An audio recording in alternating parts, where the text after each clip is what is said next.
En los Balcanes, entre la neblina de los siglos y los pliegues de la historia, se alza una cima que pocos han pisado, la llaman la Montaña Negra, no figura con claridad en los mapas, no tiene caminos, no hay rutas marcadas, solo un nombre susurrado por ancianos. Se dice que allí, durante una noche de 1916, se libró una batalla tan extraña que fue eliminada de los registros. Tropas austrohúngaras, montenegrinas y fantasmas de un imperio ya herido se enfrentaron en un combate que nadie entendió del todo. No hubo testigos civiles, no hubo correspondencia oficial, pero los cuerpos aparecieron, muchos con expresiones de terror, otros, sin heridas visibles, y algunos más, desaparecieron para siempre, sin dejar uniforme, ni arma, ni sombra. Soldados de ambos bandos contaron, años después, que la noche de la batalla duró más de lo normal, que el sol tardó en salir,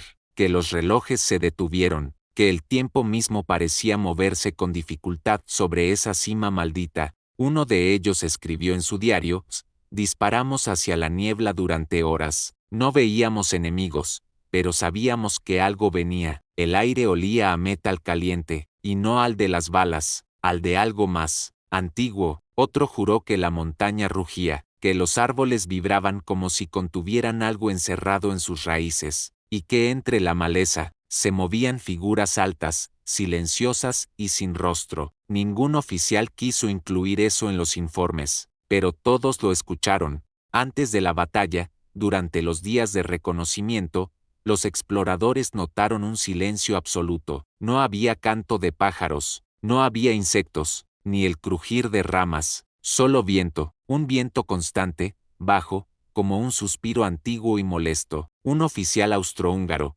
experto en ornitología, anotó: nunca había estado en un bosque sin vida animal, ni un zorro, ni una ardilla, ni rastro de presencia, solo ramas secas y un suelo que parecía observar. Las tropas montenegrinas hablaron de pesadillas compartidas, hombres que soñaban con un mismo rostro, un mismo túnel, una misma voz. Nadie conocía el idioma de la voz, pero todos lo entendían. Les decía: no subáis, no estáis invitados. Durante la batalla, una niebla espesa cubrió la montaña sin previo aviso, pero no cayó desde el cielo, se elevó desde el suelo, como si la tierra exhalara algo que llevaba demasiado tiempo retenido. Las balas no hacían eco, los gritos no salían, el metal no brillaba, y el barro se volvía más denso con cada minuto. Algunos soldados afirmaron haber disparado contra enemigos que se deshicieron como ceniza. Otros dijeron que las balas volvían. Una tropa completa se desorientó y apareció a 3 kilómetros de distancia en una zona que no figuraba en los planos. Afirmaron haber caminado recto, pero el terreno se transformaba, se replegaba, como si la montaña no quisiera que salieran.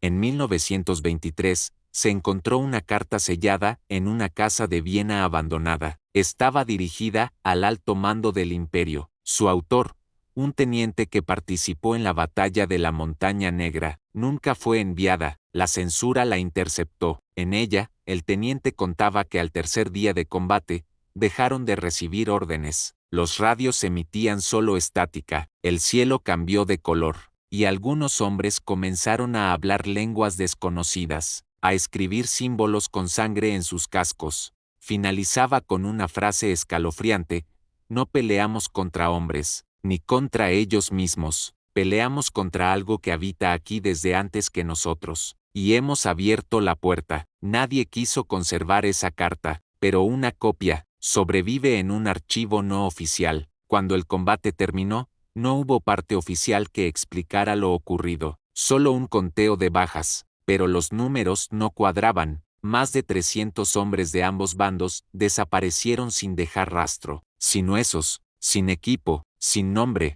Los familiares recibieron notificaciones genéricas: desaparecido en acción, sin fecha concreta, sin lugar exacto. Algunos oficiales propusieron cerrar el informe, otros pidieron abrir una investigación secreta. Fueron cesados sin explicación. Una leyenda balcánica afirma que hay lugares donde el tiempo se quiebra, donde el alma puede desprenderse del cuerpo, donde si uno muere sin comprender, queda atrapado en el momento. Tal vez por eso, hay quienes aseguran que en la Montaña Negra, aún se oyen pasos. En la base de la montaña, oculto entre árboles marchitos, hay restos de un monasterio medieval. No aparece en ningún registro oficial, no tiene nombre, pero los ancianos del lugar lo conocen, y lo evitan. Las piedras están negras, como si hubieran sido quemadas por dentro. No hay símbolos cristianos, solo un grabado en su altar central, una figura sin rostro,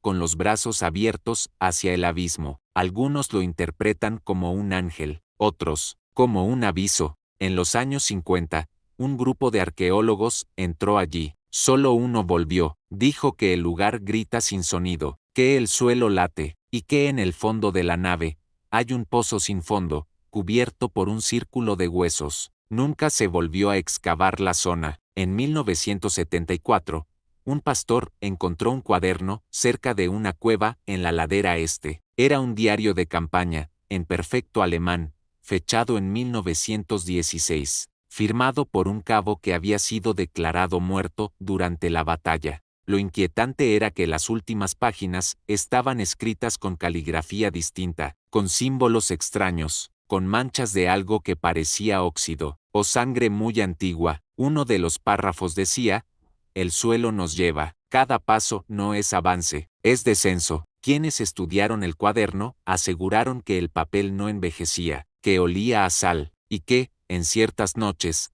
las palabras desaparecían, y volvían, como si el diario estuviera escribiéndose aún, como si alguien, desde otro lado, siguiera dejando testimonio. Durante años, habitantes de los pueblos cercanos contaron siempre la misma historia, que algunos días, al amanecer, una sombra enorme desciende desde la montaña. No se ve el cuerpo, no se ve el origen, solo la forma, que no se comporta como debería. Dicen que avanza por los prados, que no emite sonido, que todo animal que toca, muere en silencio, y que donde se detiene, la hierba no vuelve a crecer.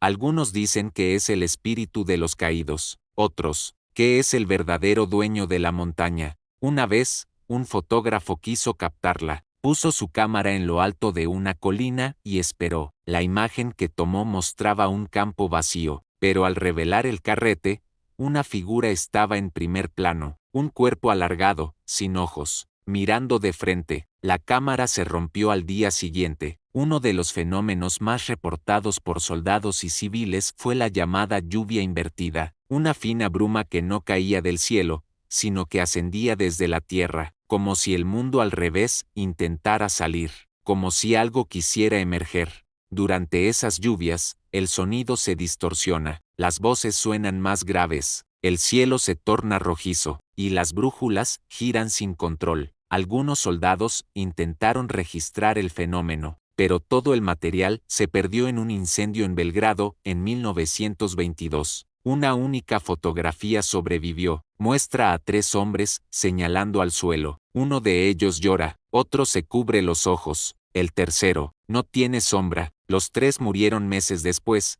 en circunstancias nunca aclaradas. El negativo fue enviado a un archivo suizo y nunca fue devuelto. Desde los años 30, varios grupos de excursionistas afirmaron haber oído cantos provenientes del interior de la montaña. No eran ecos, no eran viento, era música, coros guturales en un idioma desconocido. Uno de los que escuchó aquel sonido afirmó que no podía sacárselo de la cabeza durante días, que le acompañaba en los sueños, que le guiaba hacia una cueva que no aparecía en ningún mapa. Cuando finalmente fue con un guía a buscarla, desapareció. Desde entonces, el lugar está señalado con una cruz de hierro oxidado. Nadie la puso, nadie la retira, y cada invierno, alguien la limpia sin que nadie lo vea, como si los que cantan aún tuvieran seguidores, como si la batalla no hubiera terminado. En la cima más alta de la Montaña Negra, donde pocos han llegado, hay una roca lisa como mármol,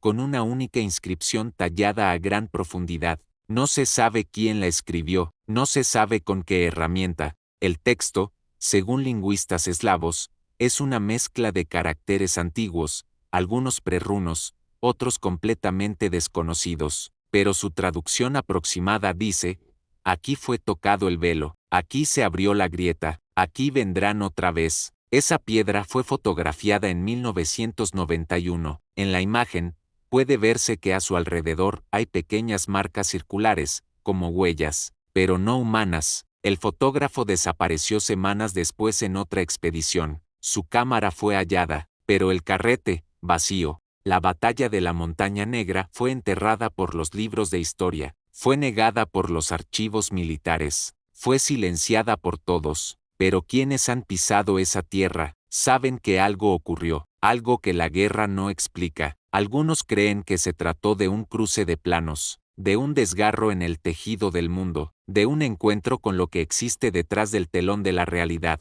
Otros, solo saben que muchos no volvieron, y que los que lo hicieron, jamás fueron los mismos. Hoy, la Montaña Negra permanece sola, sin rutas, sin visitantes, solo niebla, solo ecos, solo un silencio que pesa como siglos, porque tal vez, en lo alto de esa cima, no se libró una batalla más, sino la primera de muchas que aún están por llegar. Suscríbete a El Umbral Silente y sigue rastreando lo que otros niegan haber visto.